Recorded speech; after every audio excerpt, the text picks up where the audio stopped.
आज हम empowerment through knowledge की बुक में से अगला जो अल्फ़ाबेट है हमारा के फॉर नॉलेज।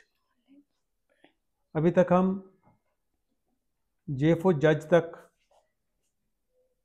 डिस्कशंस कर चुके हैं। जैसे कि हमारे अल्फ़ाबेट्स जो हैं सारे, A for administration, B for ballot, C for constitution, D for democracy, E for election, F for freedom, G for government. ये alphabets public administration, political science, sociology, economics, law, constitution, democracy, ये सारे के सारे जो बहुत ही important subjects हैं उनके representative words हैं। आप रिप्रेजेंटेटिव वर्ड्स पढ़ते हो, फिर उनके आगे समझते हो कि उनका मीनिंग क्या है। ठीक है, तो आज हम के फॉर नॉलेज। अब रोशनी, के फॉर नॉलेज क्या होता है?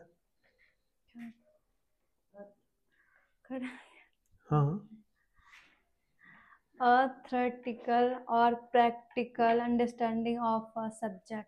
ठीक है, किसी भी विषय के बारे में, यू कैन से डाउन, किसी भी विषय के बारे में प्रैक्टिकल या theoretical knowledge.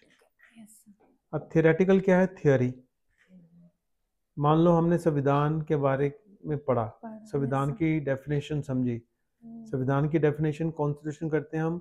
Constitution is a document which informs us about our rights and duties and how the country is to be administered. तो ये उसकी हमने थियोरेटिकल नॉलेज ले ली। ये प्रैक्टिकल नहीं है, ये थियोरेटिकल है। जो थियोरी में है, हमें पता चल गया भी हमारा कोई कॉन्स्टिट्यूशन एक डॉक्यूमेंट है, वो हमें बताता है कि हमारे राइट्स, ड्यूटीज और कंट्री कैसे चलना है। ये थियोरेटिकल होगी। अब प्रैक्टिकली हम कैसे देखेंगे? कि हम देखेंगे कि राइट्स क्या हैं, क्या हमें मिल रहे हैं, हम प्रैक्टिकली देखेंगे। हम ड्यूटीज क्या है हम कर रहे हैं, हम प्रैक्टिकली देखेंगे।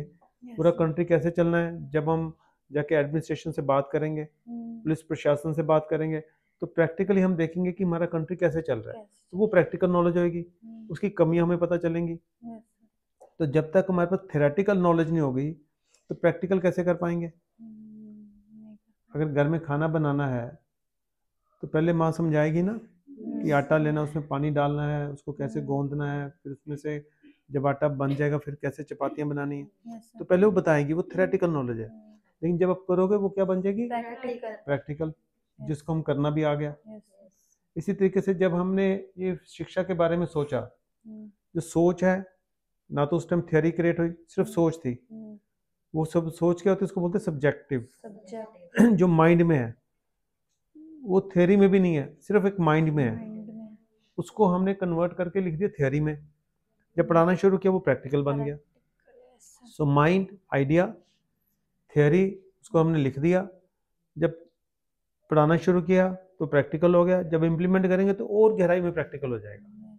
ठीक है, तो हमें किसी भी चीज़ के लिए, चाहे हम आज भारत देश के अंदर हम रहते हैं, हमें पता होना चाहिए देश होता क्या है, क्या चलता है। अब जो नॉलेज है उसका तो कोई एंड नहीं है। नॉलेज तो बहुत वास्ट है। एरोप्लेन कैसे बना, क्यों बना, कैसे चलता है, ये भी नॉलेज है। नॉलेज ये भी है कि मोबाइल फोन कैसे बना है। नॉलेज ये भी है कि डॉक्टर इलाज कैसे करता है, उसको कैसे पता चलता है कि शरीर में बीमारी कहाँ से आई, कैसे आई। जाते हैं डॉक्टर के पास? कब जाते हैं डॉक्टर के पास? तो बीमार जब होते हैं तो हम एक डॉक्टर के पास ही क्यों जाते हैं, सब्जी वाले की दुकान पे क्यों नहीं जाते? क्योंकि हमें नॉलेज मिल चुकी है कि अगर बीमार है तो इलाज डॉक्टर करेगा। हमें नॉलेज आ गई। अगर ये नॉलेज नहीं होगी तो हम सब्जी वाले की दुकान के पास बोलेंगे, यार देखना क्या टमाटर तो नहीं मेरी बीमारी ठीक कर देगा। ठीक है, तो करेक्ट नॉलेज चाहिए। इसी तरीके से मान लो कि हमारा साइकिल खराब हो गया, तो हमें पता होगा ना कौन रिपेयर करेगा, तो नॉलेज। तो नॉलेज जो है उसका कोई लिमिट नहीं है, पर लेकिन जो हर रोज की जिंदगी में काम आने वाली नॉलेज है वो तो कम से कम होनी चाहिए।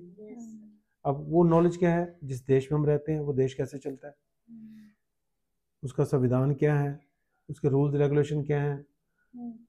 अगर इस देश में संविधान है, इसमें हमारे राइट्स दिए, तो हमें नॉलेज होनी चाहिए। अगर इस देश के हम रिस्पॉन्सिबल नागरिक हैं तो हमें ड्यूटीज़ के बारे में पता होना चाहिए। तो नॉलेज बहुत ही जरूरी है कि रेलिवेंट नॉलेज जो है कम से कम वो तो हमारे पास अवेलेबल हो। अब दो चीज़ें बहुत जरूरी हैं, एक रोटी खाना रोटी के लिए पैसा कमाना। तो एक तो नॉलेज वो चाहिए जिससे हम प्रोफेशनल वर्क करके पैसा कमा सकें। दूसरी वो नॉलेज चाहिए जिससे हम समाज में एक जिम्मेदार नागरिक बन के रह सकें, vacant citizen, responsible citizen, to ensure कि सोसाइटी को कोई डिस्टर्ब ना करे। How will that be possible? That will be possible only if we have the knowledge. हमें पुलिस ऑफिसर की ड्यूटी पता हो, एमएलए की ड्यूटी पता हो, एमपी की रिस्पॉन्सिबिलिटी पता हो, तभी देश में जो लोग हमारी पावर ले लेते हैं वो मनमानी करने से रुक पाएंगे, नहीं तो मनमानी करते रहेंगे। तो नॉलेज हमें एक तो चाहिए पैसा कमाने के लिए, क्योंकि आज मार्केट इकोनॉमी है, कोई भी चीज़ मुफ्त में नहीं मिलती है, पैसे से मिलती है। तो हमें वो काम करना है जिससे हम पैसा कमा सकें। दूसरा, पैसा भी कमा लिया लेकिन अगर हमारी जीवन सुरक्षित नहीं है, लाइफ सेफ नहीं है, तो पैसे का क्या करेंगे? तो सिक्योरिटी बहुत जरूरी है, तो उसके सोसाइटी का अच्छा होना बहुत जरूरी है। तो हमें वो नॉलेज चाहिए कि जिससे हम एक अच्छा समाज बना सकें, समाज में गलत कामों को रोक सकें, ना हमारे साथ गलत होने दें। तो उसके लिए हमें मीनिंगफुल एजुकेशन चाहिए related to governance of the society, कि सोसाइटी गवर्न कैसे होती है, एक सिटीजन के राइट्स क्या हैं, सिटीजन की रिस्पॉन्सिबिलिटीज क्या हैं।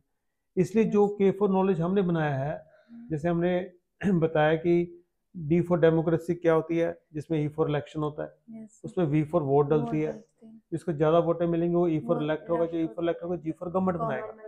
अब गवर्नमेंट कैसे चलेगी? हमारे टी फॉर टैक्स के पैसे से। अब टी फॉर टैक्स का पैसा दे दिया तो गवर्नमेंट की क्या जिम्मेदारी है? हम कहते हैं आर फॉर राइट्स। अब अगर आर फॉर राइट्स नहीं देगी, हम कहते हैं हम जे फॉर जज के पास जाएंगे। जज क्या करेगा? एल फॉर लॉ के हिसाब से हमें न्याय दे देगा। पर इन सब के लिए हमें क्या चाहिए? के फॉर नॉलेज। तो अगर नॉलेज नहीं होगी तो हम ये प्रोसेस को कैसे फॉलो करेंगे? जैसे आप सब लोगों ने बड़े सारे लोगों से पूछा कि वोट डालते हो, किसी को वोट के बारे में पता ही नहीं है। जिनको पता है उनको ये नहीं पता डालते क्यों है, क्योंकि उनके पास करेक्ट नॉलेज नहीं है। तो इसलिए वो नॉलेज जो मीनिंगफुल हो, जो हमें एक अच्छा जीवन दे सकती हो, एक अच्छा समाज बना सकती हो, उस नॉलेज का होना बहुत ही ज़्यादा जरूरी है। हमें किसी के मगर नहीं लगना, खुद के लिए ज्ञान लेना है। एक छोटी सी कहानी मैं आपको सुनाता हूँ, जो शायद आपको पहले भी सुनाई होगी।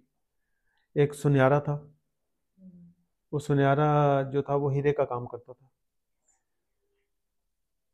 अचानक से उसकी मौत हो गई, बच्चे छोटे छोटे थे, घर पे कमाने वाला कोई था नहीं। अब उसकी सुनयारे की जो घर वाली थी धीरे धीरे घर का सामान बेचती थी, पैसा कमाती थी और घर का गुजारा चला रही थी। एक टाइम आया जब घर में सारे जो एसेट्स थे वो खत्म हो गए, एक हीरे का हार बचा। अब हीरे का हार माँ ने कहा भी बेटा इसी को बेच देते हैं, रोटी के लिए तो कुछ बचा नहीं है। तो हीरे का हार लेके वो एक अपने चाचा की दुकान पे गया, वो भी हीरो को ही काम करता था। उसने चाचा को कहा कि चाचा मैंने हीरे का हार बेचना है। उसने कहा बेटा क्यों बेचना है?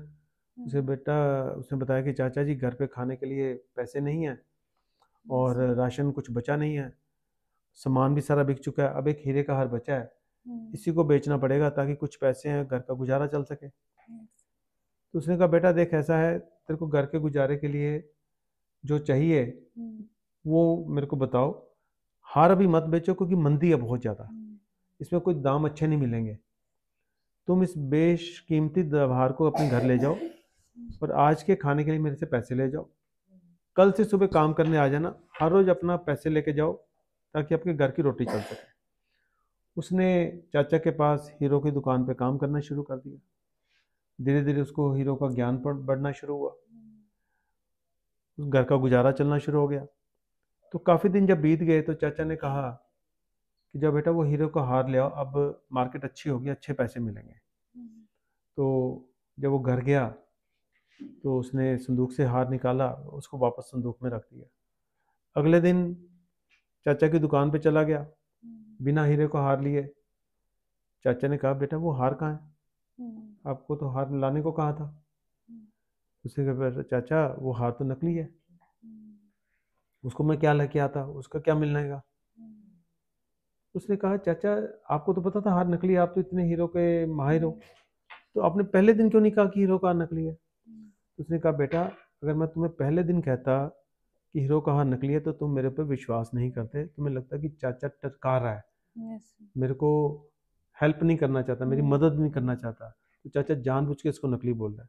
कहता आज तूने मेरी दुकान पे काम करते करते शिक्षा खुद ले ली है, इतनी शिक्षा ले ली है, इतना ज्ञान ले लिया है कि सही और गलत का फर्क तेरे को खुद ही समझ आ गया। Yes, sir. अब इतनी जब तेरे को सही नॉलेज मिल गई है तो चाचा को कहने की जरूरत नहीं है कि हार नकली है कि असली है। Yes, अब गलत और ठीक को तू खुद ही पहचान सकता है। yes, sir. तो हमें नॉलेज जब करेक्ट हो गई तो गलत और सही का फर्क हम खुद ही पहचान पाएंगे, हमें कोई हमारा मूर्ख नहीं बना पाएगा। इसलिए जो के फॉर नॉलेज है वो बहुत इंपॉर्टेंट है। जिस देश में हम रहते हैं उस देश के ज्ञान होना है, देश के अंदर जिस चीज़ की क्या क्या नागरिकों की जिम्मेदारी है उसका ज्ञान होना। जब हमें पूरा ज्ञान होगा तो हमें पता चल जाएगा कि कौन ऑफिसर, कौन पब्लिक सर्वेंट अपना काम पूरा कर रहा है, कौन नहीं कर रहा। तो हम इधर उधर भटकने के बजाय जो लोग गलत काम कर रहे हैं उनको पकड़ पाएंगे Yes, sir. और इंश्योर कर पाएंगे कि समाज के अंदर अगर वो गलत काम कर रहे हैं वो ना कर पाएं। वो सब भी तभी पॉसिबल होगा जब हमारे पास सही नॉलेज होगी। Knowledge. तो Yes, इसलिए K for knowledge is very important, yes, sir. दोनों काम के लिए, पैसा कमाने के लिए भी और एक अच्छा समाज बनाने के लिए, अच्छे समाज का नागरिक बनने के लिए, और ये इंश्योर करने के लिए कि कोई भी समाज में गलत काम ना कर पाए। ठीक है, तो इसलिए के फॉर नॉलेज जो है बहुत ही इम्पोर्टेंट है। इसलिए हम के फॉर नॉलेज पढ़ाते हैं, के फॉर काइट नहीं पढ़ाते। ठीक है, ताकि के फॉर, कुछ लोग के फॉर नाइट पढ़ाते हैं, राजे की तरह नाइट होता है, KNIGHT नाइट, उसमें राजे के दृश्य आते हैं। बट हम के फॉर नॉलेज पढ़ाते हैं ताकि हर नागरिक को वो बेसिक नॉलेज मिले जिससे हमारे देश की बुराइयां दूर हो सके, हर नागरिक को एक डिग्निटी वाली लाइफ मिले, इज्जत वाली लाइफ, किसी को आगे, किसी के आगे हाथ ना फैलाना पड़े, क्योंकि हमने नॉलेज से सीखा कि फंडामेंटल राइट है। Yes, जो आज दूसरों को आप बता पा रहे हो, yes. आपके अंदर कितना कॉन्फिडेंस आ रहा है, कहाँ से आ रहा है? करेक्ट नॉलेज से। Correct knowledge, sir. अब आप देखते हो ना, कई पेरेंट्स आते हैं वो कहते हैं हमारे बच्चे तो इतनी अच्छी तरह बोल नहीं सकते जैसे ये बच्चे बोलते हैं। Yes, वो हैरान होते हैं कि झुग्गी झोपड़ी में रहने वाले बच्चे, कबाड़ उठाने वाले बच्चे इतनी बड़ी इंग्लिश बोलते हैं। बोलते हैं ना, पेरेंट्स आते हैं, Yes, yes. कितने अच्छे अच्छे स्कूलों से पेरेंट्स आते हैं, Yeah. तो उनको लगता है कि उनके बच्चों की पर्सनैलिटी डेवलप नहीं हो रही। अब कैसे होगी जब नॉलेज ही नहीं ठीक मिल रही? Yes, sir. करेक्ट नॉलेज ही हमारी कॉन्फिडेंस बिल्ड करेगी, क्योंकि हमारे अंदर विश्वास होगा कि मेरे पास राइट नॉलेज है, मैं जो काम कर रहा हूँ मैं राइट कर रहा हूँ क्योंकि मेरे पास राइट नॉलेज है। Yes, sir. जैसी नॉलेज वैसा काम होना है। That's common. तो इसलिए K for knowledge is very important, Yes, sir. And we in empowerment through knowledge teach K for knowledge and it's relevance. तो मेरे को जो पूरा यकीन है कि आप लोग अपनी नॉलेज को, के फॉर नॉलेज को बढ़ाओगे Yes, sir. और के फॉर नॉलेज को आगे बांटोगे ताकि समाज में सही नॉलेज फैलती जाए, जिससे हमारे समाज की बुराइयां खत्म हो। तो आज के फॉर नॉलेज का हमारा बेसिक अंडरस्टैंडिंग होगी कि के फॉर नॉलेज कैसे, हमने कहानी भी सुना ली Yes, sir. समझने आने के लिए कि राइट और रॉन्ग का नॉलेज का समझने में क्या Yes. रोल है ना। तो नॉलेज की स्किल भी आपको पता चल गई, थ्योरेटिकल नॉलेज क्या होती है, प्रैक्टिकल क्या होती है, क्या होती है? और एक आपको मैंने आइडिया भी बता दिया, सब्जेक्टिव नॉलेज जो दिमाग में है। ठीक है, फिर आपको ये भी एग्जांपल मिल गई कि जैसे आटा बनाना है, सोना कैसे बनाना है, चपाती, वो सोना थ्योरेटिकल है, प्रैक्टिकल जब हम करेंगे। इसी तरीके से जो सारे काम करेंगे हम प्रैक्टिकली करेंगे तो प्रैक्टिकल नॉलेज होती जाएगी और हमारा रियल नॉलेज बढ़ती जाएगी उससे। ठीक है, सो अगले चैप्टर में हम फिर आगे इससे बढ़ेंगे। Thank you.